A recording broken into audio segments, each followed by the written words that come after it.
Students, हम कक्षा छठवीं की गणित की एडगेट स्टार्ट कर रहे हैं। अध्याय 1, अपनी संख्याओं की जानकारी। सबसे पहले हम ये समझ लेते हैं कि इसे हम संख्या कहते हैं। इसे भारतीय पद्धति में जब हम ये अल्पविराम लगाते हैं तो लास्ट की इकाई दहाई सैकड़ा का टर्म छोड़ने के बाद यहाँ पे आता है, फिर 2 छोड़ने के बाद फिर आता है, फिर 2 छोड़ने के बाद उसके आगे हम अल्पविराम लगाते हैं। अगर आपको ऐसे याद नहीं रहता है तो आप इसे पढ़ सकते हैं।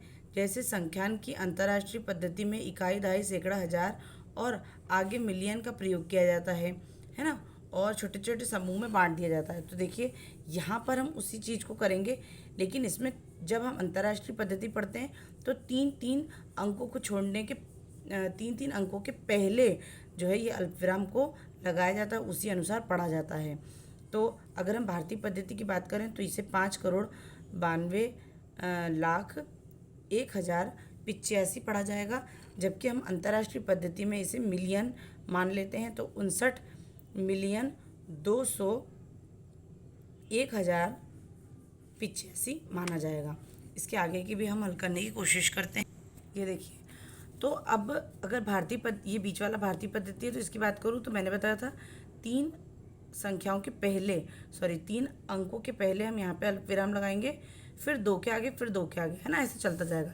जबकि अंतर्राष्ट्रीय पद्धति में हम 3-3 का पेयर बना लेते हैं। 1-2-3 के आगे अल्पविराम लगाया, फिर 1-2-3 के आगे अल्पविराम लगा दिया। उससे पढ़ने में ईजी हो जाता है। मैंने दोनों तरफ लिख लिया है और अल्पविराम भी सही जगह पर लगा दिया है। अब इसे हम पढ़ेंगे 5 लाख, देखो इकाई दहाई सैकड़ा हजार 10,000 लाख 10 लाख और करोड़, तो 5,80,01,529 हो जाएगा।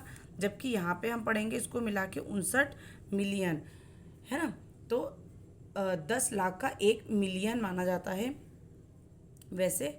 तो 59,01,529 लिख दिया।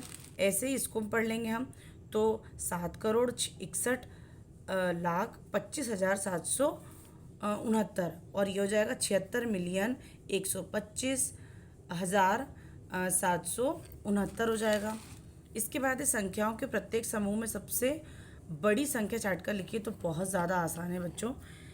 जैसे ये आप एक चीज़, इसको मैं आसान तरीका बता देती हूँ। जो ज़्यादा कमज़ोर छात्र हैं उनको समझ में नहीं आता है तो वो ऐसे कर सकते हैं कि यहाँ पे 4 अंक दिए हैं, यहाँ पे भी 4 है और यहाँ पे भी 4 है।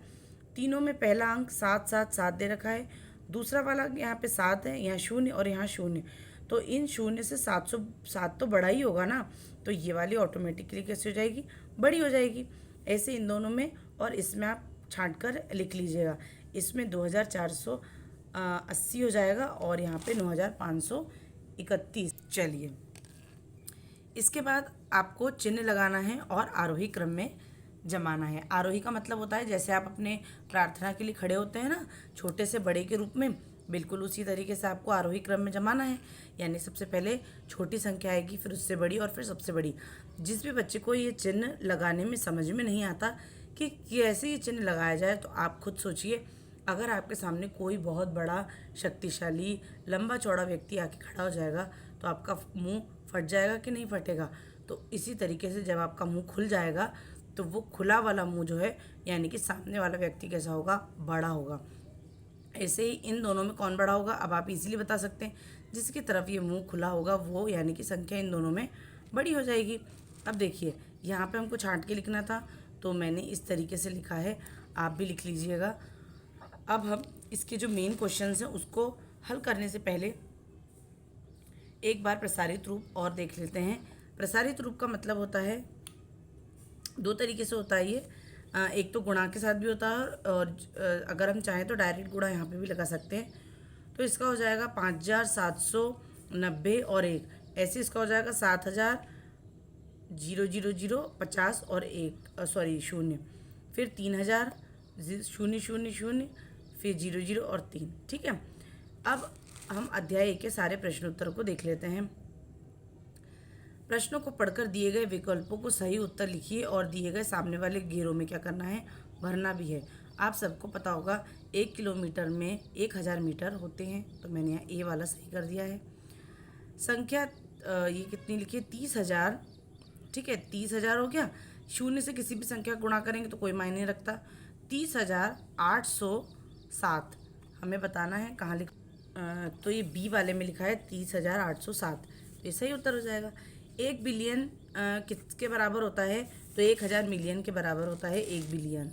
मेरे पास 500 रुपये के 40 नोट हैं, तो मेरे पास कुल कितने रुपए हैं?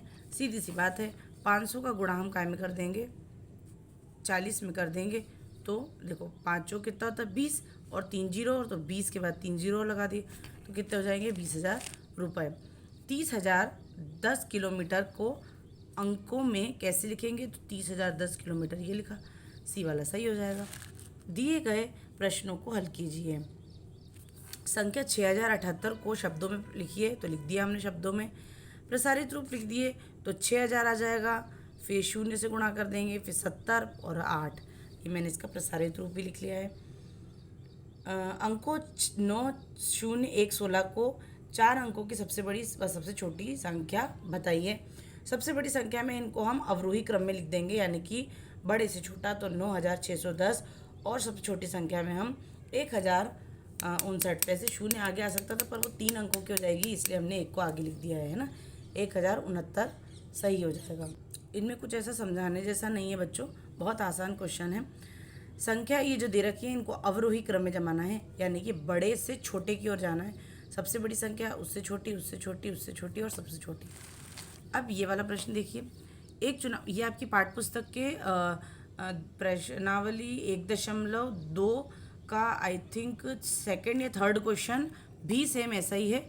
तो अगर आप चाहें, उसमें ढेर सारे प्रैक्टिस के क्वेश्चन दिख रखे हैं, तो उसमें से आप कर सकते हैं अपनी गणित की पुस्तक में से। एक चुनाव में सफल प्रत्याशी को 6,91,782 मत प्राप्त हुए, जबकि उसके निकटतम प्रतिद्वंदी ने 3,80,510 मत प्राप्त किए। सफल प्रत्याशी ने चुनाव कितने मतों से जीता? तो सफल प्रत्याशी को प्राप्त मत लिख लिए हमने, निकटतम प्रतिद्वंदी को प्राप्त मत लिख लिए। इन दोनों का जो अंतर होगा वही सफल प्रत्याशी उतने ही चुनाव या उतने ही मतों से जीता होगा। तो हमने इनको घटा के देख लिया और हमारा उत्तर आ गया। एक मैं आपको छोटी सी ट्रिक बता देती हूँ बच्चों, जिस आपको ऐसे वाले क्वेश्चन से डर लगता होगा, आपको समझ नहीं आता होगा कि किस में जोड़ना है, किस में घटाना है, क्या करना है, तो एक छोटी सी बात आप याद रखिए। जब भी आपसे यहाँ पे पूछा है कि कुल मतों की संख्या ज्ञात कीजिए, कुल शब्द जब भी आपको नज़र आएगा ना, तो आपको 90% केसेस में, 95% में कहूँगी, आपको जोड़ना ही होता है। आंख बंद करके आप जोड़ दीजिए, कभी आपका क्वेश्चन गलत नहीं होगा। अब कितने मतों से जीता, कितने कम मतों से जीता, कितना ज़्यादा छलांग मारी, कितनी कम छलांग मारी, या दोनों का अंतर क्या है, दोनों में से कौन ज़्यादा है, इस तरीके के जब शब्द हमको नज़र आएंगे, कम, ज़्यादा, बराबर, तो फिर हमको क्या करना है? घटा देना है। बहुत ही आसान सी ट्रिक है, लगा के देखिएगा। एक बर्तन में 5 लीटर 500 मिलीलीटर दूध है। 25 लीटर धारिता वाले कितने ग्लास इसे भर सकते हैं? तो देखिए, अगर मैं बोलूँ कि आपके पास 5 लीटर दूध थे और एक ग्लास में 1 लीटर आता है, तो कितने ग्लासों में दूध आ जाएगा? आप इजीली बता देंगे कि मैडम 5 ग्लास में आ जाएगा, क्योंकि हमने 5 लीटर का 1 से जो है क्या कहते हैं, भाग दे दिया, तो हमारे पास आ गया। बस उसी तरीके से ये वाला क्वेश्चन है कि 5 लीटर 500 मिलीलीटर दूध था, हम इसको मिलीलीटर में कर लेते हैं, यानी कि 5,500 मिलीलीटर हमारे पास कुल दूध हो गया। 25 मिलीलीटर का एक ग्लास है, तो ऐसे कितने ग्लास लगेंगे? तो सीधी सी बात है, 25 से भाग दे दिया, तो 220 मिलीलीटर वाले 220 ग्लास लगेंगे एक में, है ना। तो 25 मिलीलीटर वाले ऐसे 220 ग्लास लगेंगे, तब पूरा दूध जो है उन ग्लासों में आ जाएगा। अगला प्रश्न, दवाइयों की गोलियों के एक बक्से में 2 लाख गोलियां हैं, जिनमें प्रत्येक का भार 20 मिलीग्राम है। इस बक्से में रखी सभी गोलियों का कुल भार कितना होगा? अगर एक बच्चे का भार, मान लीजिए बराबर भार के बच्चे हैं, 10 बच्चे हैं, अगर एक बच्चे का भार 2 किलो है, तो सब बच्चों का भार कितना होगा? आप गुणा करके बता सकते हैं, 20 किलो होगा। इसी तरीके से 2 लाख गोलियां हैं, एक गोली का भार जो है 20 मिलीग्राम है, तो सभी गोलियों का भार कितना होगा? इकाई, दहाई, सैकड़ा, हज़ार, 10,000, लाख, 40 लाख मिलीग्राम हो जाएगा। अब इसे जब हम ग्राम में बदलेंगे तो 1000 से भाग दे देंगे, तो ये हो जाएगा 4000 ग्राम। और अगर इसको किलोग्राम में बदलना है तो फिर से हम 1000 से भाग दे देंगे, तो कितना आ जाएगा 4 किलो। मैं समझती हूँ, यहाँ पे मैंने साइड में लिख दिया है कि आपको ये उत्तर समझ में आ गया होगा। अगर आपको नहीं समझ में आ रहा है तो आप मुझे कमेंट सेक्शन में बताइएगा, मैं दूसरे तरीके से इसको आपको समझाने की कोशिश करूँगी। अब अगला प्रश्न है, वर्ष 2001 में किसी शहर की जनसंख्या 3,75,815 थी। वर्ष 2021 में पता चला कि जनसंख्या 89,209 की वृद्धि हो गई। बताइए 2023 में शहर की जनसंख्या बढ़ेगी या घटेगी? तो ये हम कैसे बता सकते हैं? मैंने काफ़ी सारे चैनल्स पर भी ये चीज़ देखी कि उन्होंने बाकायदा हल करके ये चीज़ को दिखा रखा है कि हाँ भाई इसको जोड़ दिया कि हाँ 4 लाख के समथिंग हो जाएगी। ऐसा नहीं होता है, गणित ऐसे हल नहीं होता। आप मुझे एक बात बताइए, आपका मान लीजिए 10 साल की उम्र पे 30 किलो के थे आप। जब आप 10 साल के थे आप 30 किलो के थे। मैंने देखा कि 10 साल बाद यानी कि आप 20 साल के जब हुए तो आपका भार 20 किलो और बढ़ गया, है ना। तो आप 20 साल के जब होंगे तो आपका भार 50 किलो हो गया। अब मैं बोलूँ कि 2030 में आपका भार कितना होगा, या मैं बोलूँ 50 में कितना हो सकता है, तो घट भी सकता है और हो सकता है कि और ज़्यादा बढ़ जाए आपका भार। तो ये मैं कैसे बता सकती हूँ? मुझे नहीं समझ में आया तो मैंने यहाँ पे लिख दिया है, या तो यहाँ पे 2001 होना चाहिए था, कुछ ना कुछ यहाँ पे गड़बड़ है, या तो 2021 ही होता। 21 होता तो समझ में आता हमें, शायद कुछ मिसप्रिंट भी हो सकता है इस क्वेश्चन में। तो मैंने लिखा है वर्ष 2023 में जनसंख्या बढ़ भी सकती है या घट भी सकती है। यहाँ प्रश्न में स्पष्ट ही नहीं है कि प्रश्न किसी वर्ष से तुलना कर पूछ रहा है, अतः सटीक उत्तर दे पाना क्या है, मुश्किल है। कभी कभी हमें हर चीज़ यूट्यूब से देखकर करनी होती है, बड़बड़ी में या जल्दी में हम बहुत कुछ भी लिख देते हैं। पहले खुद सोचिए, समझिए, उसके बाद ही कोई चीज़ को उतारिए। अगर आपको लगता है कि किसी चैनल पे या किसी टीचर ने, या मैं ये नहीं कह रही हूँ कि आप अपने टीचर पे क्वेश्चंस कीजिए, पर थोड़ा सा खुद का भी दिमाग लगा के सोचिए कि क्या ऐसा हो सकता है क्या। जब आप खुद को, अपने आप को इस तरीके से समझने लायक बना देंगे तो हमेशा समझ पाएंगे, खुद से ये प्रश्नों को क्या कर पाएंगे, हल कर पाएंगे। कोई बात नहीं है, हम अगला प्रश्न देख लेते हैं। यहाँ पे एक व्यापारी ने पिछले वर्ष बेची गई वस्तुओं की दर और मात्रा सारणी में दे रखी है ना। तो दर भी दे रखी है और मात्रा भी दे रखी है। अब हमको कुछ कुछ प्रश्नों के उत्तर देने हैं जो कि बहुत ही आसान है, केवल जोड़ना और घटाना या गुणा करना होगा। तो व्यापारी द्वारा बेची गई कुल शक्कर और आटे का भार कितना है? तो ये रहा आटा और ये रही शक्कर, इन दोनों को जोड़ के बता दिया हमने, है ना। देखिए यहाँ पे कुल आ गया था शब्द, तो हमने क्या करा, जोड़ दिया।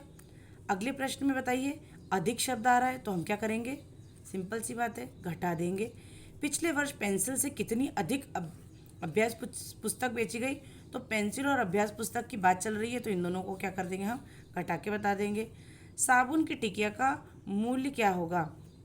325 साबुन की टिकिया का मूल्य क्या होगा? तो 325 क्वांटिटी दे रखी है और 9 इसका प्रति नग, यानी एक टिकिया 9 रुपये की आती होगी, तो हमने रुपयों में इन्हें बता दिया है। अगला प्रश्न देखिए, किसी विद्यालय की कक्षा 6वीं 7वीं के बच्चों की संख्या 35 है, का योग 7वीं 8वीं के बच्चों का योग 38 है और 6वीं 8वीं की संख्या का योग 33 है। कक्षा में 6वीं 7वीं और 8वीं के बच्चों की कुल संख्या ज्ञात कीजिए। तो मैं यहाँ पे शॉर्ट में क्वेश्चन लिख लिया था। अब हमको कुल पूछा है तो हमने तीनों को जोड़ के 2 से भाग दे दिया। अब मन में आपके प्रश्न आएगा कि मैडम ये 2 से भागी क्यों दिया गया है ना। तो देखिए यहाँ पे 6वीं 2 बार आएगा, ठीक है, 7वीं 2 बार आएगा और 8वीं 2 बार आएगा। अगर मैं इसे यहाँ पे करने की कोशिश करूँ तो देखिए मैं यहाँ पे 6वीं और 7वीं को जोड़ दूँगी, फिर 7वीं और 8वीं के जोड़ूँगी, फिर 8वीं और 7वीं के जोड़ूँगी, ठीक है। अब 6वीं के जोड़ेंगे। यहाँ पे तो हमें आ रहा है 33, 35 और जो भी दे रखा हो वहाँ पे मुझे नहीं पता है, याद नहीं है। तो 6 2 बार आ गया तो हमने 6 लिख दिया, ठीक है, ये 6वीं है। ऐसे ही 7 2 बार आया तो 7वीं 2 बार लिख दिया, और 8 2 बार आया तो 8वीं 2 बार लिख दिया। यहाँ पे कुछ भी आ जाएगा, 106 वगैरह कुछ भी। अब इनमें से 2 कॉमन ले लेंगे तो 6वीं 7वीं और 8वीं बचेगा हमारे पास, यहाँ पे 106 है, इसके बट्टे में हम 2 लगा रहे हैं, तब काटने पे हमारे पास 53 बच रहा है। समझ रहे हैं ना? हमने 2 ये नीचे क्यों लिखा है, बट्टे में क्यों लिखा है, इस वजह से लिखा। मैं सोचती हूँ कि अब आपको ये समझ में आ गया होगा। इस तरीके से बड़ी ही आसानी से उत्तर मैंने इसका प्राप्त कर लिया है। 6वीं का गणित बहुत ज़्यादा आसान है। अगर बच्चों आपने अभी से गणित में पकड़ बना ली तो आपको 10वीं तक कोई भी परेशानी नहीं होगी। आप अच्छे से इसको हल करिए, बार बार हल करने की कोशिश कीजिए। कहाँ तक नहीं आएगा, ज़रूर से ज़रूर आएगा। एक व्यक्ति ने अपने घर की सुरक्षा के लिए ताले को 3 अंक का डिजिटल पासवर्ड रखा। मैंने 3 अंक लिख दिए। यदि उस पासवर्ड के अंतिम 2 अंक 4 हैं तो ताले को खोलने की संभावित उत्तर हो सकते हैं। यहाँ पे इस बक्से में और क्या भरा जा सकता है, तो 0 से लगाकर 9 तक कुछ भी भरा जा सकता है। तो मैंने यहाँ पे गिन लिया, 1 2 3 4 5 6 7 8 9 10, तो 10 अंक भरे जा सकते हैं। 10 तक अंक कोई सा भी आ सकता है। अगर आप मेरे चैनल पर नए हैं या पहली बार मेरे चैनल को देख रहे हैं तो लाइक सब्सक्राइब करना बिल्कुल भी ना भूलें। मिलती हूँ आपको नेक्स्ट वीडियो में, तब तक के लिए धन्यवाद।